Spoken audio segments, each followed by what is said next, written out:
Kabar duka penyanyi legendaris Eli Kasim meninggal dunia. Dunia hiburan tanah air kembali berduka. Penyanyi legendaris lagu Minang Eli Kasim meninggal dunia pada Rabu 25 Agustus 2021.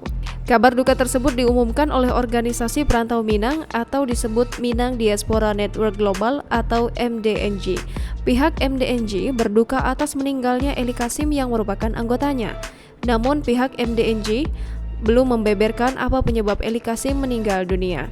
Pihak Minang Diaspora Network Global meminta doa agar segala dosa mendiang Eli Kasim diampuni Tuhan. MDNG juga berdoa agar keluarga yang ditinggalkan mendiang Eli Kasim diberi ketabahan. Jangan lupa subscribe, share, komen, dan like ya!